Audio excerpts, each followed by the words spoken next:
Buen día, profe, ¿cómo le va? Hola, buen día, ¿cómo andan?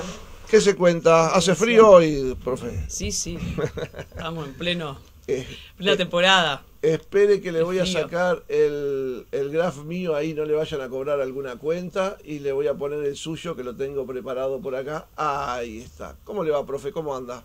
Todo bien, todo bien. Bueno, cuénteme un poco. La propuesta era hablar sobre el legado artiguista, ¿no? Cuénteme. Sí, en una fecha tan especial como la de hoy.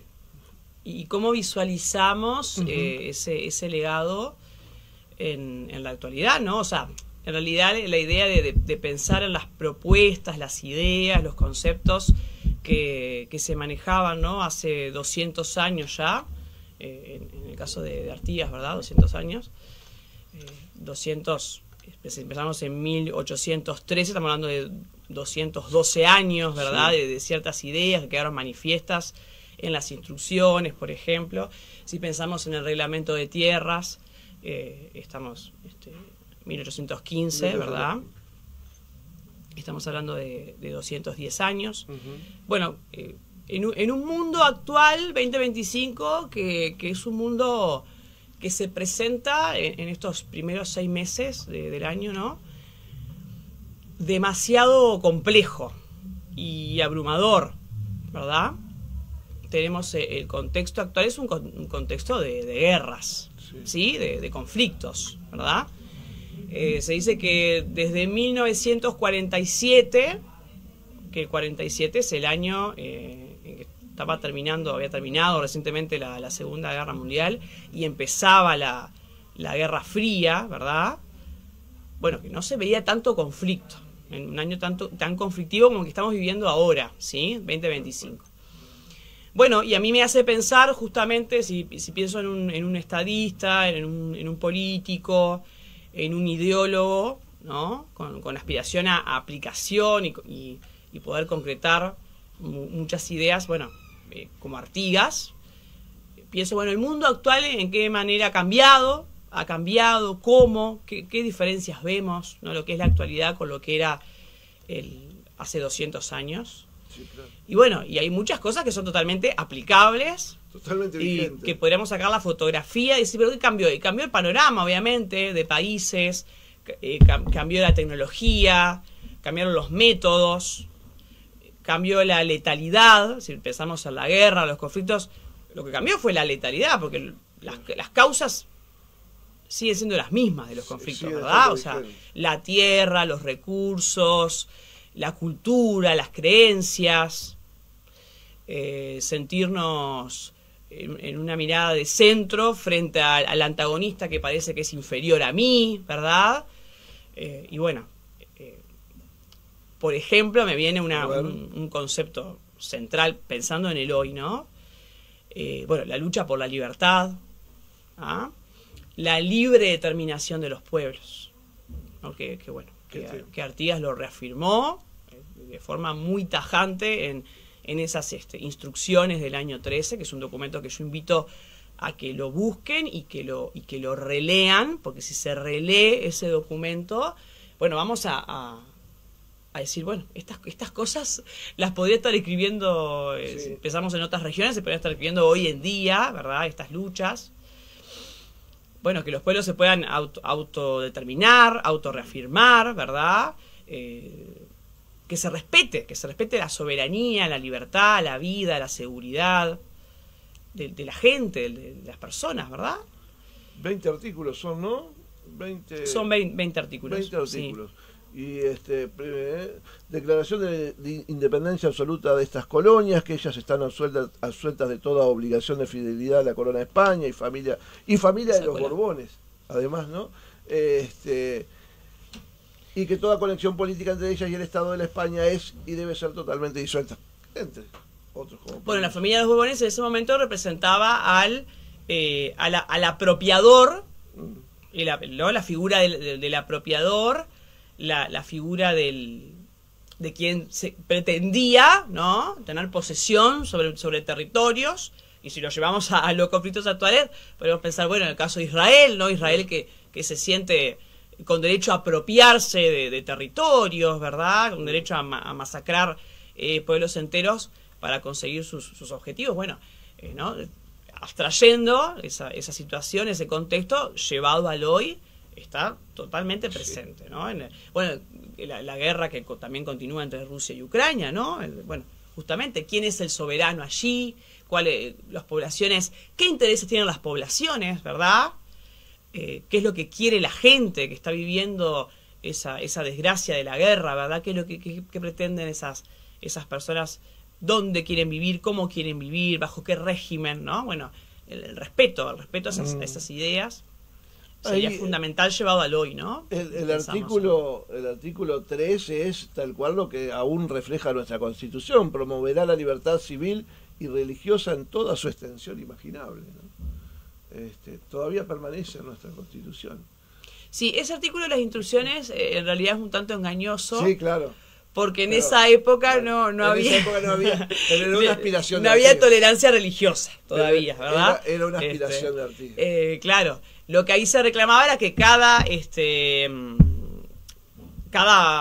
circunscripción pudiera tener las autoridades religiosas designadas, ¿no? Autorregular sus recursos, decidir, ¿no? Tomar decisiones. A eso va el tema de la autonomía también, ¿no? La autonomía, en el caso religioso. Totalmente, claro. La autonomía, ¿verdad? Otra palabra clave, si pensamos en el artiguismo, en la idea de autonomía, ¿verdad?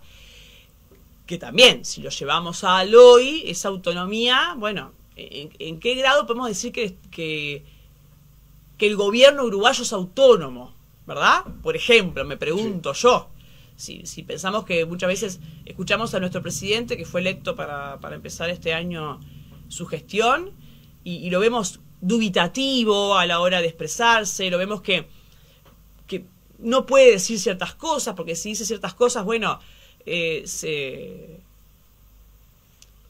condena de alguna manera, ¿no? Se complica. A nivel de lo que son los vínculos internacionales y las inversiones. Bueno, lo vemos muy nervioso cuando se le pregunta por el genocidio palestino, ¿verdad? No quiere decir la palabra genocidio. Bueno, ¿por qué? ¿Por qué no la quiere decir? ¿Qué pasa? Si dice genocidio, ¿qué consecuencias puede tener? Bueno, la autonomía ahí, ¿hasta dónde está reflejada la autonomía? Somos un país libre, independiente, pero ¿hasta dónde somos autónomos? ¿No? En el sentido político, en el sentido económico, ¿verdad? ¿En qué medida se pueden tomar decisiones? Y no, yo voy por este camino y no me importa nada, yo voy a defender estos principios y los voy a defender o no. Bueno, ahí tenemos problemas, evidentemente, ¿no? Se evidencian muchos problemas porque seguimos siendo un país dependiente en multiplicidad de aspectos, ¿no? Recién hablábamos de las petroleras, hacíamos una nota con gente que está tratando de impedir que vengan las plataformas petroleras al Uruguay, por ejemplo, y hay un montón de convenios internacionales y de leyes que complican esa situación, ¿no? O sea, nos complica la autodeterminación en muchos aspectos. Bueno, Artigas lo decía, no venderé el patrimonio de los uruguayos no recuerdo al bajo precio de la necesidad. De la necesidad, ¿no? Bueno, cuando permitimos, digo, porque yo me considero parte del Estado y yo cuando me voy a votar, también elijo quién me gobierne, ¿no? Y bueno, me incluyo en la afirmación, permitimos que vengan grandes petroleras, permitimos la extranjerización de la tierra, permitimos que se instalen en empresas de actividades offshore, ¿no? Extraterritoriales, ¿para qué? Y bueno, pues precisamos trabajo, precisamos que vengan inversiones, pero no somos conscientes realmente de cuánto sacrificamos el suelo, el agua, nuestra autonomía, justamente, ¿verdad? Bueno, y tampoco nunca privilegiamos, otra vez pensando en el artiguismo, ¿no? Tampoco se privilegia la patria grande, ¿no? Se privilegia siempre, bueno, tenemos la mirada siempre hacia el océano, ¿no? Hacia Europa, hacia América del Norte, ahora hacia Asia, pensando en China, ¿no? Los países árabes, en Israel. Bueno, tenemos como la mirada siempre para aquel lado, como que nos cuesta a los uruguayos, y creo que un poco a toda América en realidad, mirarnos para adentro, a nosotros mismos. Tenemos un presidente vecino acá que sus grandes amigos son Elon Musk, Donald Trump y bueno, y el resto de América no existe para él, ¿verdad? Bueno, ¿qué pasa? ¿Y qué pasó con ese proyecto que hubo en muchos momentos, ¿no? De grandes líderes latinoamericanos, de la patria grande, de que si estamos unidos podemos, que solo no se salva nadie, ¿verdad? Vio que cuando uno recorre el litoral y recorre Argentina y las provincias, lo que eran las provincias unidas, saben mucho más de Artigas y tienen mucho más claro de repente el concepto de Artigas que incluso nosotros, ¿no? Por acá. Hasta ahí ha llegado. Y lo reclaman y te discuten si Artigas era uruguayo, que era, porque claro, cuando Artigas nace, era el virreinato del Perú. De Perú. Ni siquiera era el virreinato del Río de la Plata, ¿no? Era el virreinato del Perú, después se crea el del Río de la Plata a los 10 años de su nacimiento, y de 10, 13 años, y después, bueno, finalmente esas grandes luchas por la independencia, ¿no? ¿Está subvalorado el legado artiguista, profe? Sí, por supuesto que sí. Claro, se lo ha mirado siempre con algún fin. Se lo ha retomado siempre con algún fin, ¿verdad? En la época militar, la época de las dictaduras militares del siglo XIX y del siglo XX, con el fin de reafirmar el militarismo, ¿verdad? La idea de que, claro, bueno, la jerarquía militar, los grandes jefes, ¿no? Tenían esa impronta de que eran militares y que podían aspirar a ordenar, a generar orden, a generar un camino a recorrer, ¿verdad? El dibujo de Artigas en la puerta de la Ciudadela, vestido de militar, da un poco esa imagen. Bueno, ¿no? esa imagen que Artigas jamás lo hubiese compartido, claro. Si se lo hubiesen entregado en vida, jamás lo hubiese compartido, porque está en la puerta de la Ciudadela de Montevideo, que él... Claro. Parece que le daba fobia estar en Montevideo y bueno, y con esa pose que tampoco lo representaba, en el sentido de que él, esa pose hierática, ¿verdad? Bueno, no, siempre con gente, siempre rodeado, ¿no? Siempre con una profunda humanidad, si se quiere, ¿no? Expresar de esa manera. Era lo que lo caracterizaba, no es esa rigidez, ¿verdad? Esa impronta tan militar, justamente.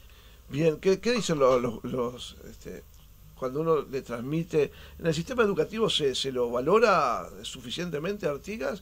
¿O crees que hay mucho todavía para aportar sobre su legado y actualizarlo? No, en el sistema, o sea, en lo que es la producción historiográfica, se lo ha valorizado muchísimo, ¿no? Se lo ha releído, reinterpretado.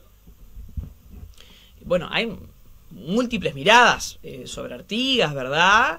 Están los grandes cuestionadores, están aquellos que buscan estas bases sociales tan importantes, que incluso han establecido que no fue Artigas el verdadero conductor, sino que más bien fue un conducido por la gente, por la revolución en sí, que como que lo obligó de alguna manera a tomar esa impronta de líder.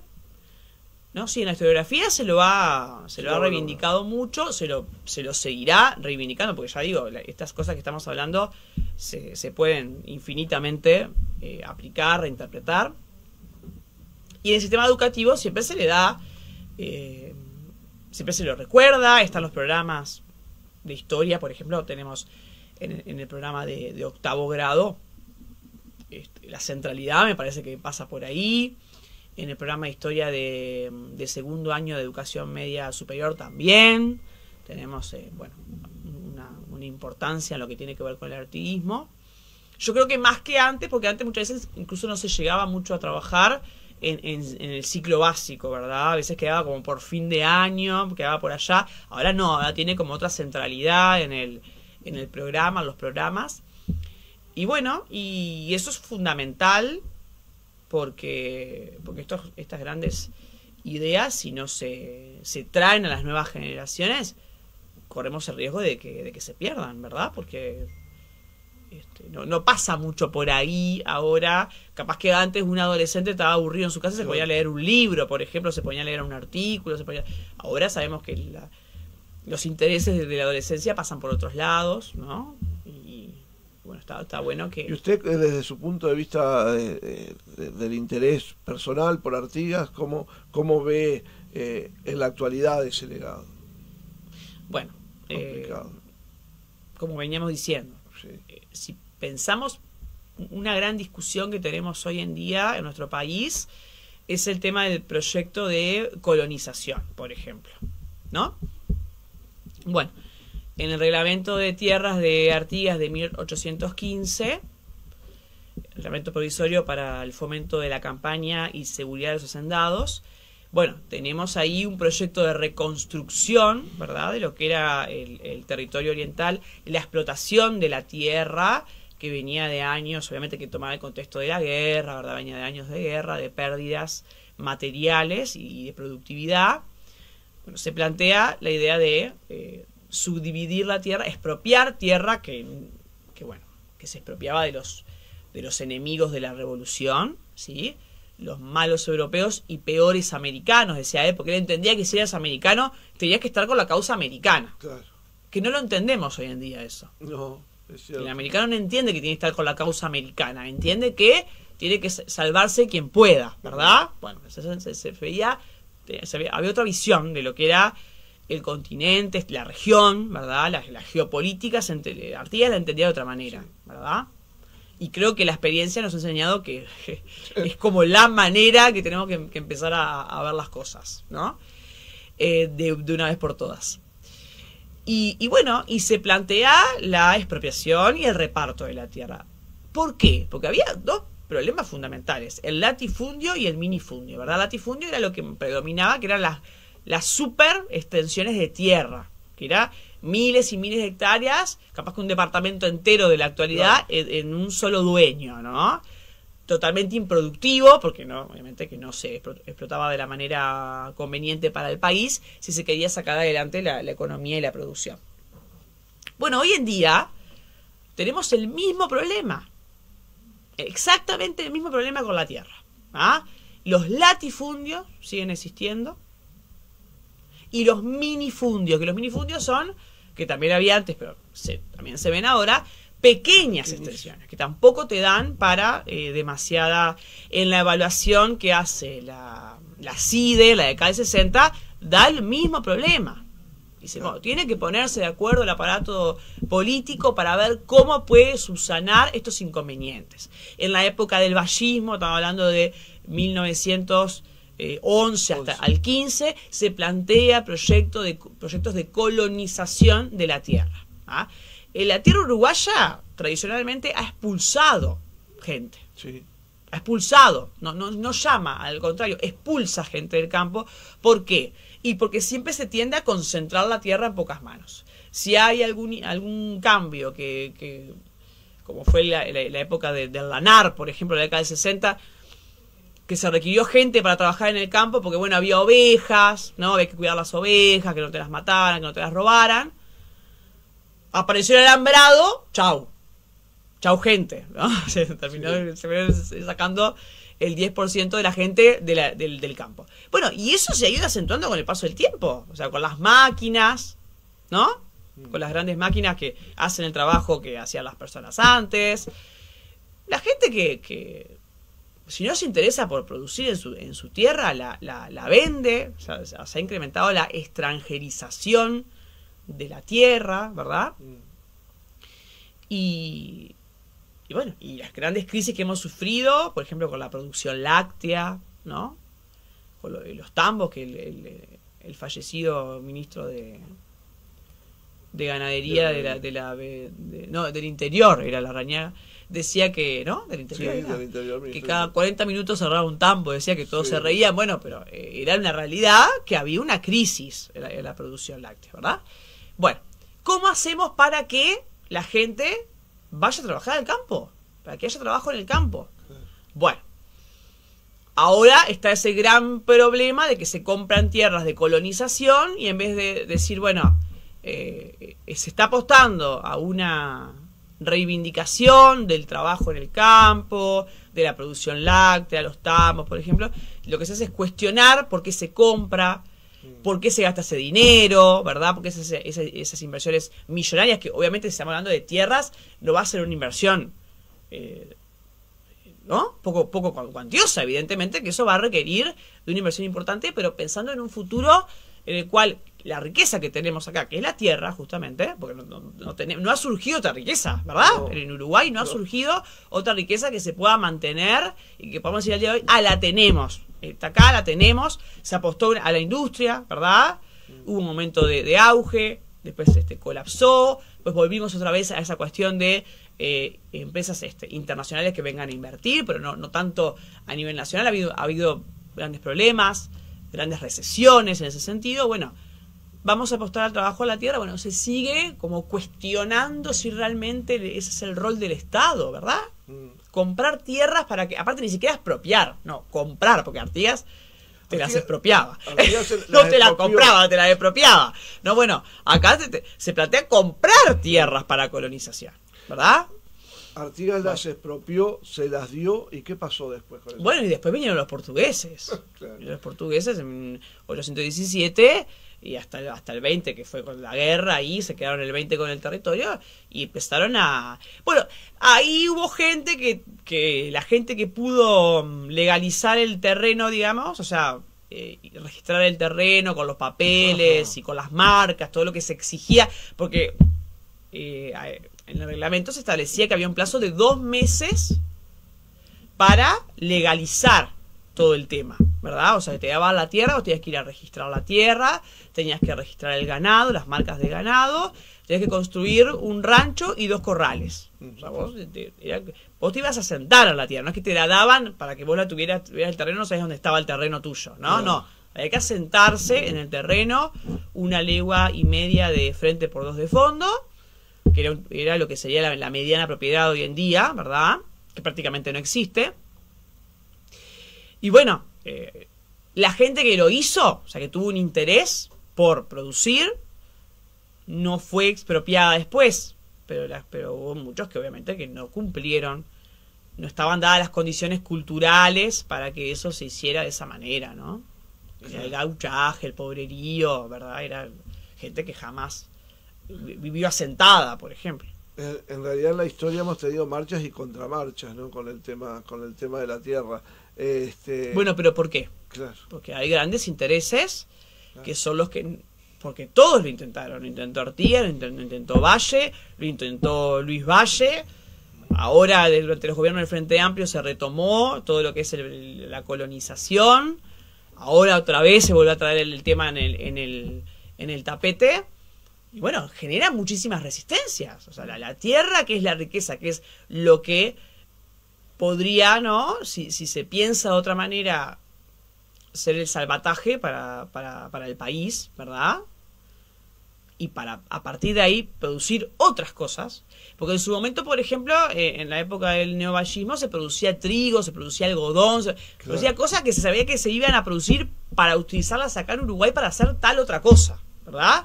O sea, una especie de cadena productiva, ¿no? Repensar la producción en ese sentido, de que el Uruguay no sea siempre bueno, vamos a producir para vender al exterior. A ver a quién le vendemos la soja, a ver a quién le vendemos la leche, a ver a quién le vendemos... No, bueno, vamos a ver cómo se puede repensar eso para empezar a salir de esa profunda dependencia que tenemos. A ver, que Uruguay tenga niveles salariales mejores que Argentina, hoy en día, ahora, ¿no? Porque si pensamos en años atrás no era así tampoco. O que no se vea ese caos que se ve en otros países, no quiere decir que el país esté bien. Estamos con índices de pobreza alarmantes, índices de pobreza infantil alarmantes, ¿no? 1 de cada 3 niños que nace es pobre, ¿verdad? Bueno, somos 3,4 millones de personas. Si dijéramos somos 20 millones, 30 millones. Pero yo lo que a mí me genera es vergüenza, ¿no? Vergüenza que en un país como Uruguay, que somos 3,4 millones de personas y que somos productores de alimentos, haya tanta gente que no tiene para comer, tanta gente pobre, ¿verdad? En nuestro país. Bueno, son indicadores realmente alarmantes, ¿no? Que tampoco se quiere decir hoy que son alarmantes, porque tampoco se puede decir que es una alarma esto, no se puede hablar de cráteres, de pozos, no, descafeinado, filtrado, sí. Todo, bueno, pero realmente es alarmante, ¿verdad? O sea, acá si vemos en una ciudad como Carmelo, ¿qué una ciudad fundada por Artigas, ¿no? ¿qué perspectivas tiene Carmelo de acá a 20 años? ¿Qué perspectivas tenemos? Una buena pregunta. Bueno, empezar a pensar, Una buena pregunta. ¿qué perspectiva? ¿Para dónde vamos? ¿No? Eso también genera conflictos, porque, a ver, la gente... pensamos en el futuro, bueno, yo no quiero ser catastrófica, ¿no? Pero estar nosotros, empezar a mirar la realidad con otros ojos. Totalmente. Carmelo debería tener más más trabajo justamente en el legado que usted menciona, ¿no? Porque es la ciudad fundada por Artigas, mereceríamos un poquito más, ¿le parece, de reflexión sobre el legado artiguista? Sí, en por supuesto. Mirar la realidad con otros ojos, buscar en estos grandes del pasado que tuvimos que plantearon una brecha, plantearon un camino por el cual se puede andar. Si recorremos, Carmelo, recorremos la zona, tenemos pero lugares preciosos, sumamente explotables desde el punto de vista económico, turístico. Se podría generar, bueno, lo que es el turismo rural en Uruguay, tendrá que estar mucho más fomentado. Uno busca qué hacer, a dónde irse en vacaciones en el extranjero. No, acá en Uruguay tenemos cosas fascinantes para ver. Bueno, cómo se puede revalorizar, ¿no?, el patrimonio nuestro, ¿verdad? Carmelo, no, vas para el lado de la Calera, vas para el lado de Narbona, ¿no? Bueno, tenemos el departamento riquísimo a nivel natural, ¿verdad? Se podría fomentar el senderismo, que la gente recorra, salga en bicicleta, a pie, hacer recorridos guiados. Bueno, pienso que hay muchísimas cosas para... ¿No le ha pasado que a veces uno va a otro lugar y se encuentra que saben más de Artigas que nosotros? Sí. Otra cosa que quiero decir sobre esto del turismo es que también se está generando un turismo interno para clases altas, ¿no? O sea, se quiere llamar a la gente que tenga más recursos económicos para gastar. Si yo quiero ir de repente a algún lugar y a ver los precios, me quiero morir con los precios. Bueno, pensar en eso. ¿Cómo hacemos un turismo que sea para todos, que se pueda revalorizar, ¿no? Sí, mucha gente mandando mensajes felicitándola por el punto de vista, profe. Bueno, muchas gracias. Así que, bien, ¿Me repite la pregunta, por favor? Que no me olvidé lo que me preguntó en el medio.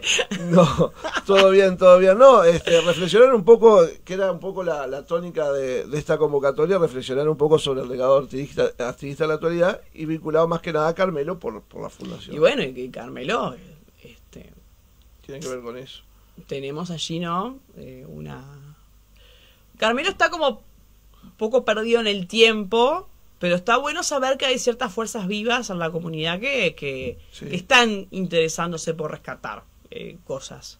Bueno, habría que apoyar, habría que pensar, ¿no?, en cómo sumarse a las iniciativas, ¿verdad? Cómo seguir por esos caminos. Y Carmelo y la zona, no pensemos en Carmelo aislado tampoco, pensemos en Carmelo y la zona, pensemos que tenemos esto eran todas estancias, claro, ¿verdad? Hasta la zona de Palmira eran estancias, bueno, Conchillas, bueno, pensemos en cómo reivindicamos ese patrimonio que es tan rico y que por algo se peleaban tanto los portugueses, los españoles, los ingleses, los franceses, se peleaban tanto por esta región, por algo se estaban peleando, no era porque... No había nada para hacer, ¿no? Seguramente había mucho para hacer, y nosotros que estamos acá, en este microclima, capaz que no lo percibimos de la misma manera, que por algo vienen los finlandeses a poner plantas acá, ¿no? Bueno, ¿por qué vienen?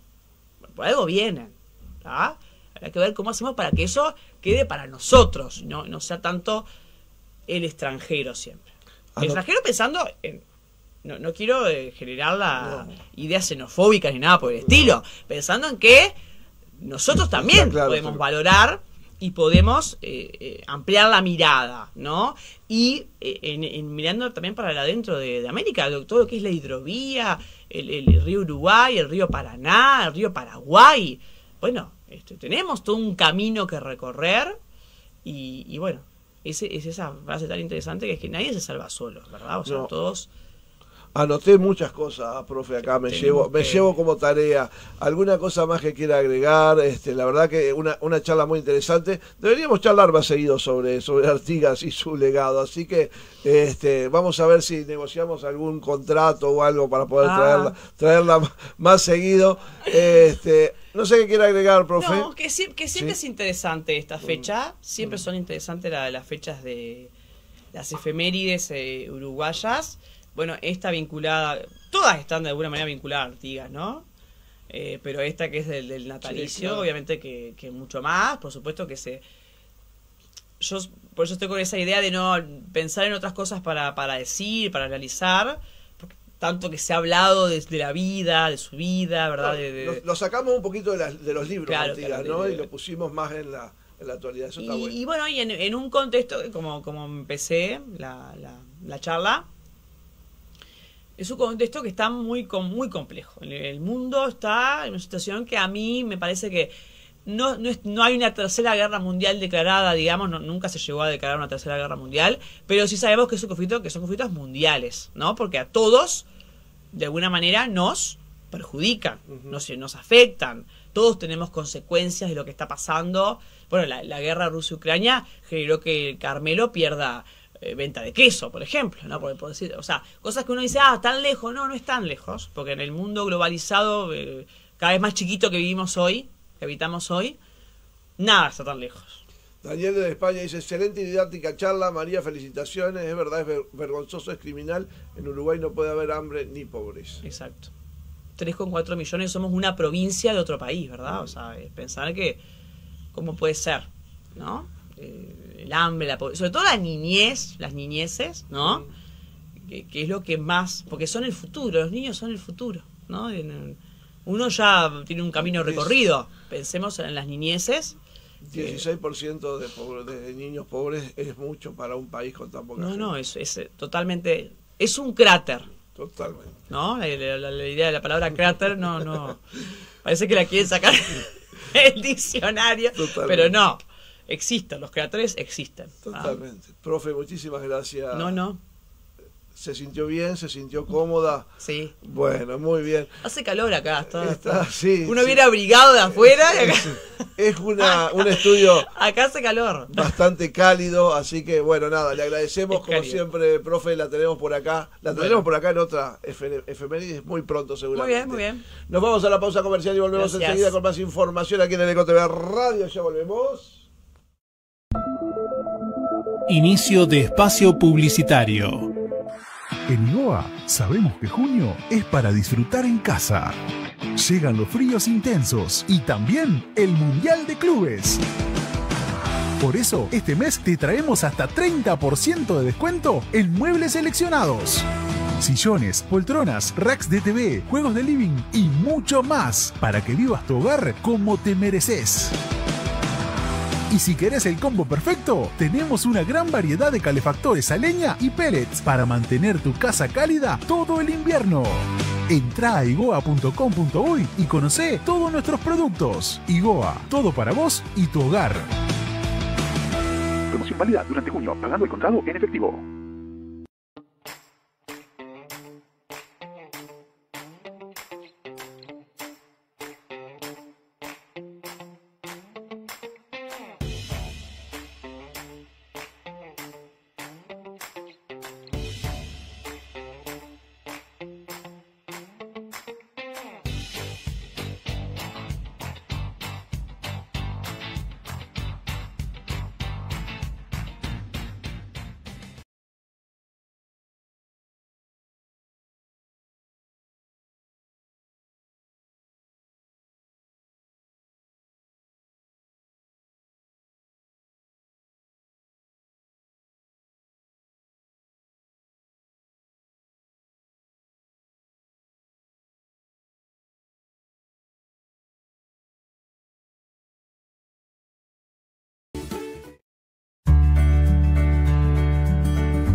Despedregadora Mimesia de Shimpa.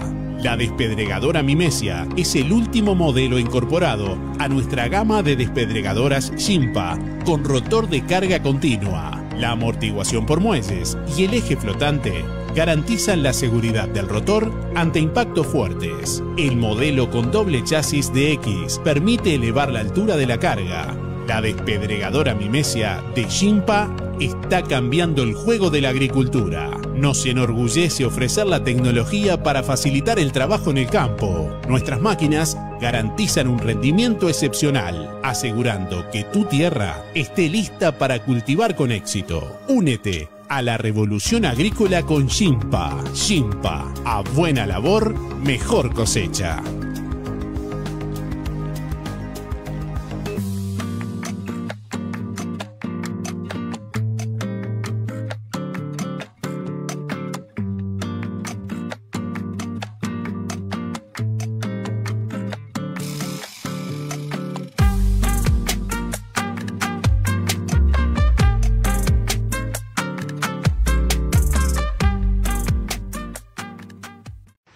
¿Sos de los que pierde el control remoto, las llaves, los lentes o la billetera? No te preocupes. Para vos, el Banco República creó Brow a Mano, la billetera electrónica que te hace todo más fácil. Ahora podés pagar en comercios directamente con tu celular. También podés hacer recarga de celulares y pagar servicios. Hace todo rápido, seguro y cómodo. Brow a Mano. Si está a mano, es más fácil. Banco República, nuestro banco país. De la Plaza, ubicado en una antigua casona del barrio histórico de Colonia del Sacramento, Patrimonio Mundial. Mesón de la Plaza cuenta con un cálido lugar donde apreciar y sentir los sabores de la gastronomía de nuestro país. Mesón de la Plaza está en calle Vasconcelos 150. Reserve por nuestra dirección de correo electrónico en mesoncolonia@gmail.com o por el teléfono 098 055 436. PMC Carmelo. Realizamos trabajos de mecánica en general, servicio de gomería y gomería móvil, venta de insumos y accesorios para vehículos.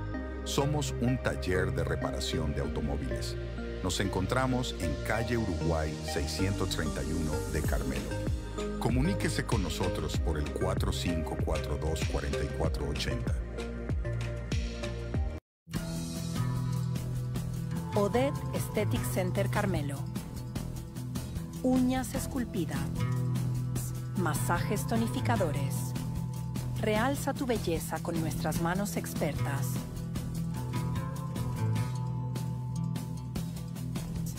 Belleza capilar.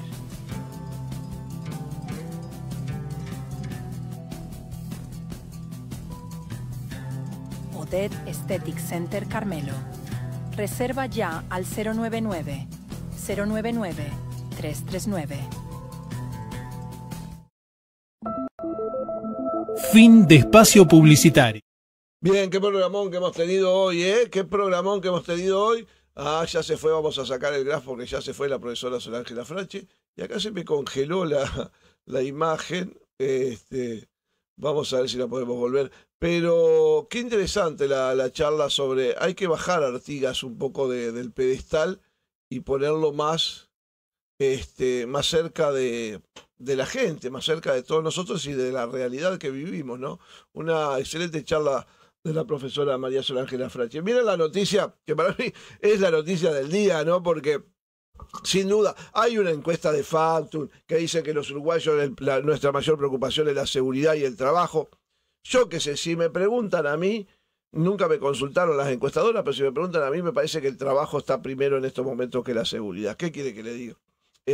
Falta mucho trabajo, la gente está muy falta de trabajo. Lo otro, que surge, bueno, esta es un poco la principal encuesta, después está la pelea entre Percivale y Díaz, los fiscales, y bien, y todo lo que sabemos en realidad, todo este pase de facturas tiene que ver con que en su momento Tabaré Vázquez lo iba a proponer a Percivale como fiscal general de la Nación. Lo iba a proponer a Percivale. Jorge Díaz se arrimó o militaba o se arrimó al MPP, lo adoptó Mujica y se lo impuso a Tabaré Vázquez, entonces lo dejó a Percivale relegado. Y eso es parte hoy de la pelea, que hay una enemistad, eran muy amigos, pero se enemistaron a partir de que uno le pisoteó el cargo, le pirateó el cargo al otro. Nada, no hay mucho más. Esto es toda cosa que la verdad que a la gente, a usted, a mí, no nos interesa mucho todo esto. Nada, capaz que la noticia más para el interior tiene que ver con que Carlos Albizu y Nicolás Olivera llegaron a Uruguay caminando por el puente de Fraiventos tras quedar atrapados en Israel cuando estalló la guerra con Irán. Los intendentes, esta es noticia que pone el Observador de hoy, los intendentes electos de Salto y Paysandú, Carlos Albizu y Nicolás Olivera, llegaron a Uruguay este jueves por la mañana, luego de haber quedado varados en Israel durante varios días cuando estalló la guerra con Irán. Según dijo Albizu a Subrayado, él y Olivera llegaron a Buenos Aires a la madrugada de este jueves y como debían esperar hasta la tarde si querían viajar a Montevideo en avión, decidieron tomar un taxi hasta Gualeguaychú y de allí cruzar el puente a Fraiventos. Punto, solucionado. Se fueron en taxi desde el aeropuerto hasta Gualeguaychú y chao. Sin embargo, cuando llegaron al puente, el taxista le dijo que no podía pasar, es cierto, no, porque hubo una reglamentación argentina que los taxis no podían llegar hasta la frontera. Es de última, esta es nueva. Y entonces ¿quién tuvo que hacerlo? Los dejó en la zona de Gualeguaychú, que es la zona de gendarmería.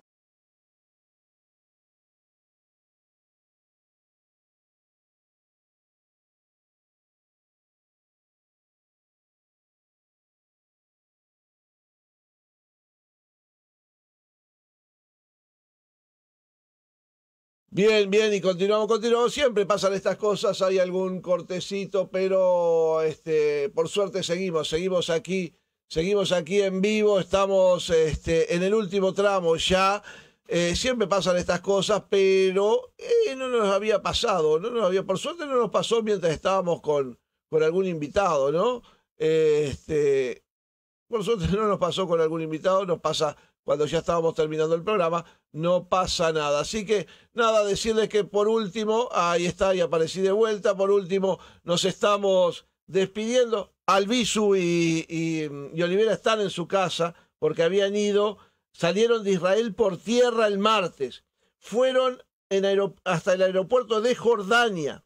El canciller de la República, Mario Lubezki, afirmó que esta operación fue del gobierno israelí y que nada tuvo que ver el gobierno uruguayo. Luego que los intendentes electos realizaron los trámites de visado necesarios para ingresar en Jordania, embarcaron el martes a las 8 de la noche de Uruguay desde el aeropuerto Quinala de Jordania con destino a Turquía.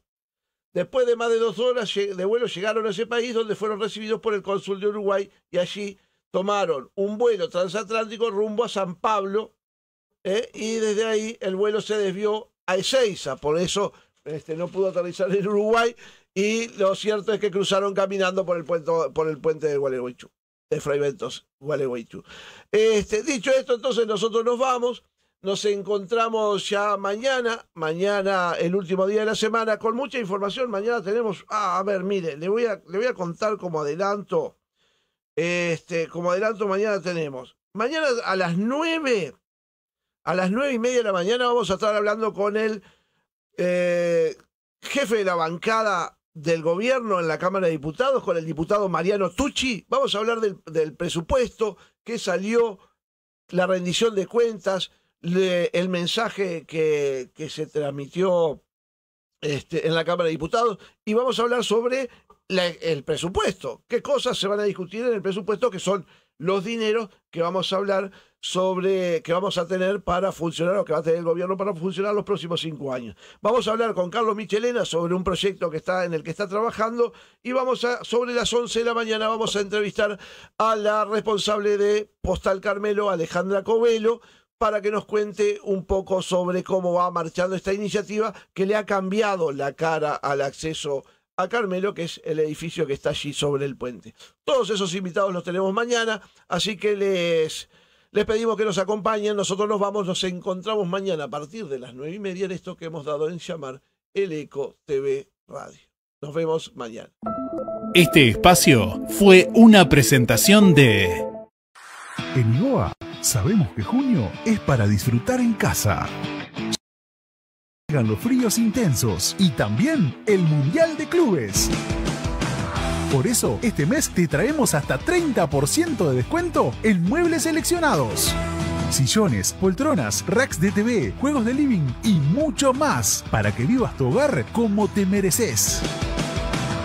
Y si querés el combo perfecto, tenemos una gran variedad de calefactores a leña y pellets para mantener tu casa cálida todo el invierno. Entrá a igoa.com.uy y conocé todos nuestros productos. IGOA, todo para vos y tu hogar. Promoción válida durante junio, pagando el contado en efectivo.